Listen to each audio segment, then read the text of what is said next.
আলহামদুলিল্লাহ, মহান রব্বে কারিমের দরবারে লাখো কোটি শুকরিয়া আদায় করছি যে মহান আল্লাহ রাব্বুল আলামিন আমাকে আপনাকে প্রতি সপ্তাহের ন্যায় তাফসীরুল কোরআন মাহফিলে, জিকিরের মজলিসে, ইস্তিগফারের মজলিসে জাতির শ্রেষ্ঠ সন্তান উলামা একরামদের সহবতে আল্লাহ জাল্লা শানু আমাদেরকে একত্রিত করেছেন। এই জন্য সেই মহান আল্লাহ রাব্বুল আলামিনের দরবারে সকলের শুকরিয়া আদায় করি, বলি আলহামদুলিল্লাহ। আলহামদুলিল্লাহ। আর শুকরিয়া আদায় করি যে মহান আল্লাহ রাব্বুল আলামিন আমাকে আপনাকে সৃষ্টির সেরা জাতি, মানব জাতি হিসেবে সৃষ্টি করেছেন। আর সৃষ্টির সেরা জাতির মধ্য থেকে শ্রেষ্ঠ মানব নবীকুল শিরোমণি উম্মতের কান্ডারি নবী মুহাম্মদুর রাসূলুল্লাহ সাল্লাল্লাহু আলাইহি ওয়াসাল্লাম হলেন শ্রেষ্ঠ মানব। এমন শ্রেষ্ঠ মানবের শ্রেষ্ঠ উম্মত হিসেবে আল্লাহ তাআলা আমাদেরকে কবুল করেছেন। এই জন্য সেই মহান আল্লাহ রাব্বুল আলামিনের দরবারে শুকরিয়া আদায় করি, সকলে বলি আলহামদুলিল্লাহ। আলহামদুলিল্লাহ।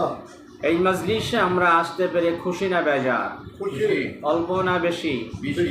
আল্লাহ তাআলা এই খুশিকে কেন্দ্র করে কোরআনের মজলিসে যে আমরা খুশির সাথে এসেছি, আল্লাহ তাআলা যেন এই মজলিসকে আমাদের জন্য কাল কিয়ামতের দিন, কঠিন মুসিবতের দিনে নাজাতের ওসিলা করে দেন, বলে আমিন। আমিন।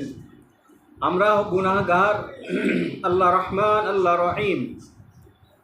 আল্লাহ রাব্বুল আলামিনের অনেক গুণবাচক নাম রয়েছে, তার ভিতরে আসমাউল হুসনা 99 নামের মধ্যে আল্লাহ রাব্বুল আলামিনের রহমান রহিম নাম রয়েছে। রব্বুল আলামিন, আমরা গুনাহগার, আপনার নাম রহমান, আপনার নাম রহিম, আপনার রহমানুর রহিম নামের ওসিলায় আমাদের সকলকে আপনি মাফ করে দিন, বলে আমিন। আমিন। আজকে আমরা তাফসীর শুনব সূরা আম্বিয়ার 51 নম্বর আয়াত থেকে 60 নম্বর আয়াত পর্যন্ত, যদি আল্লাহ তাআলা তৌফিক দান করেন। সুবহানাকা লা ইলমা লানা ইল্লা মা আল্লামতানা ইন্নাকা আনতাল আলিমুল হাকিম। আমরা কোরআনের মজলিসে বসেছি, এটা অনেক দামি মজলিস। এই মজলিসে কেউ যদি একজনকে বসার জন্য সুযোগ করে দেন, আল্লাহ রাব্বুল আলামিনের হাবিব বলেন আল্লাহ তাআলা তাকে জান্নাতের মধ্যে আল্লাহ রাব্বুল আলামিন জায়গা করে দিবেন। সুবহানাল্লাহ। এ বড় নিয়ামত। নবীজি সাল্লাল্লাহু আলাইহি ওয়াসাল্লাম বলেন, কোরআনের মজলিসে যারা বসে, আল্লাহ তাআলার রহমতের ফেরেশতারা তাদেরকে চারপাশ দিয়ে ঘেরাও করে রাখে। সুবহানাল্লাহ। আল্লাহ রাব্বুল আলামিন তার হাবিব বলেন, ইল্লা হাফাতহুমুল মালাইকা, আল্লাহ রাব্বুল আলামিনের রহমতের ফেরেশতারা তাদেরকে পরিবেষ্টন করে ঘেরাও করে রাখেন। ওয়াশিয়াতুহুমুর রাহমা, আর আল্লাহ রাব্বুল আলামিনের রহমত তাদের প্রতি নাজিল হতে থাকে। ওয়া নাযালাত আলাইহিমুস সাকিনা, সাকিনা বর্ষিত হতে থাকে। বৃষ্টির ন্যায় তাদের প্রতি আল্লাহর সাকিনা, রহমত নাজিল হতে থাকে। সুবহানাল্লাহ। ওয়া যাকারাহুমুল্লাহু ফী মান ইনদা, আর আল্লাহ রাব্বুল আলামিনের কাছে যত নিকটস্থ আল্লাহর ফেরেশতারা আছে, তারা এই আওয়াজ শুনে আল্লাহ তাআলা বলেন, হে আমার ফেরেশতারা, আল্লাহ রাব্বুল আলামিন ফেরেশতাদেরকে নিয়ে গর্ব করেন, হে ফেরেশতারা, তোমরা তো মানুষ বানাইতে নিষেধ করছিলা, ওই যে দেখো আমার কিছু কিছু বান্দারা একত্রিত হয়ে কোরআনের কথা শুনতেছে, হাদিসের কথা শুনতেছে, ইস্তেগফার করতেছে, কান্নাকাটি করতেছে, আমার কাছে প্রার্থনা করার জন্য তারা, আমার প্রশংসা করার জন্য তারা একত্রিত হয়েছে। এই ফেরেশতারা, তোমরা তো বলেছিলা যে এই মানুষ জমিনে ফাসাদ সৃষ্টি করবে, হানাহানি, কাটাকাটি, মারামারি করবে, তাদের চোখে থাকবে ময়লা, মুখে থাকবে দুর্গন্ধ, পেটের ভিতরে থাকবে ময়লা আবর্জনা ইত্যাদি। এভাবে করে আল্লাহ তাআলার ফেরেশতারা বলেন, আর বললেন আল্লাহ আমরা তো ইবাদতের জন্য যথেষ্ট ছিলাম, আর এই মানুষ তো ফাসাদ সৃষ্টি করবে, অন্যায় অত্যাচার জুলুম করবে, গুনাহ করবে, অপরাধ করবে। আল্লাহ বললেন, ইন্নী আ'লামু মা লা তা'লামুন, নিশ্চয় আমি আল্লাহ তাআলা যা জানি তোমরা তা জানো না। তোমরা তো খাও না, ঘুমাও না, পান করো না, তোমাদের বিবাহ শাদী করা লাগে না, তোমরা বেগুনাহ মাসুম আমার ফেরেশতারা। সুতরাং আমি দয়া করে মায়া করে মানুষ বানাইলাম। এই মানুষ যখন অন্যায় করবে আর যখন অন্যায়ের কথা মনে করে কান্নাকাটি করবে, আমার কাছে ফিরে আসবে, তওবা ইস্তেগফার পড়বে, তখন কান্নাকাটি করা শুরু করবে। আর চোখের পানি নাকের কাছাকাছি আসার আগে আমি খুশি হয়ে আমার বান্দা বান্দীদেরকে মাফ করে দেব। সুবহানাল্লাহ। এই জন্য ভাই, আমাদের গুনাহ করার শক্তি যতই থাকুক না কেন, আল্লাহ তাআলার ক্ষমা করার শক্তি ক্ষমতা আছে। অনেক বেশি, তার কোনো সীমারেখা নাই। তিনি সীমানাহীন দয়ার আধার, তিনি সীমানাহীন ক্ষমার আধার। আল্লাহ রাব্বুল আলামিন আমাদেরকে ক্ষমা চাওয়ার জন্য বিভিন্নভাবে কোরআনুল কারিমের ভিতরে আল্লাহ তাআলা শিখাই দিলেন, বান্দা অপরাধ করে ফেলেছ, আমার রহমত থেকে নৈরাশ হয় না।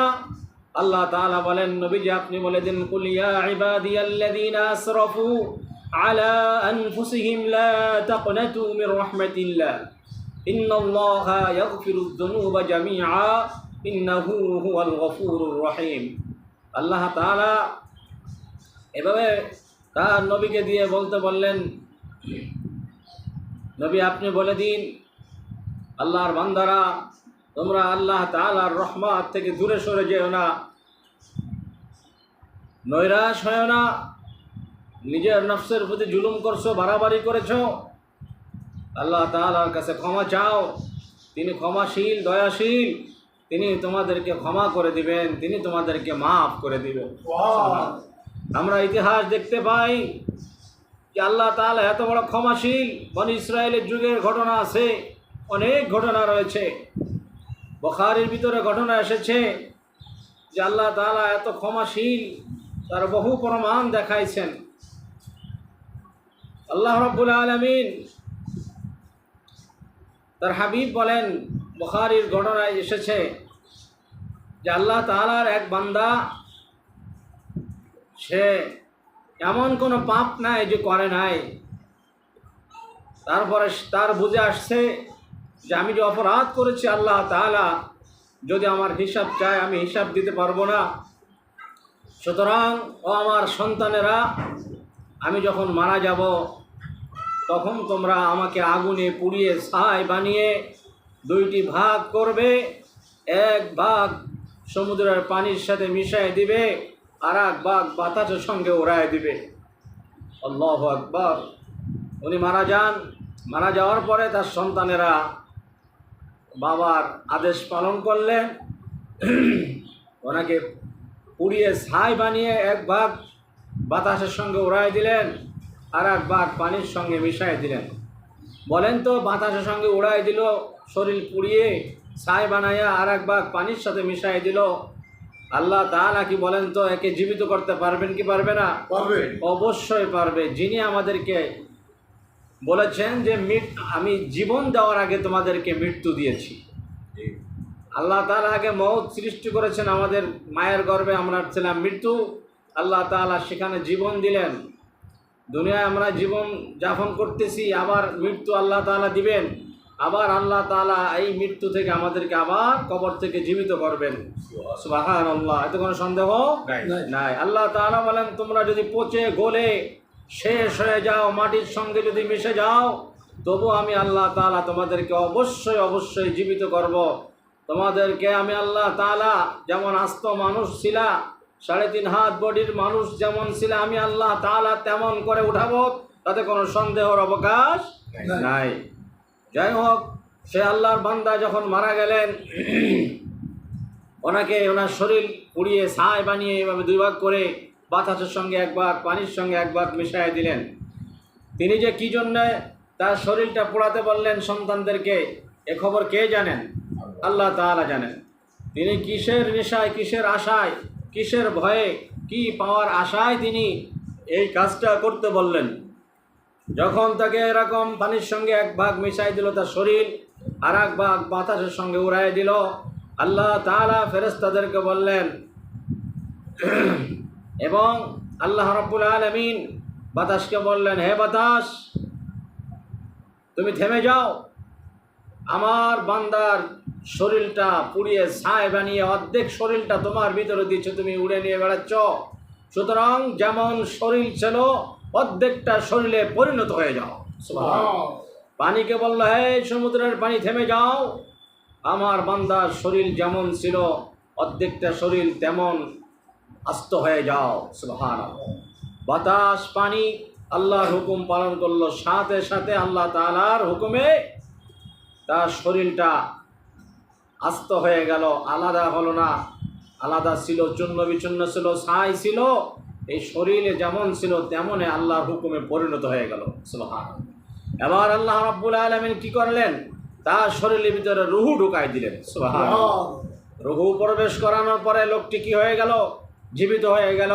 তখন আল্লাহ তাআলা বললেন, আল্লাহ তো জানেনই কেন এই কাজটা করেছে।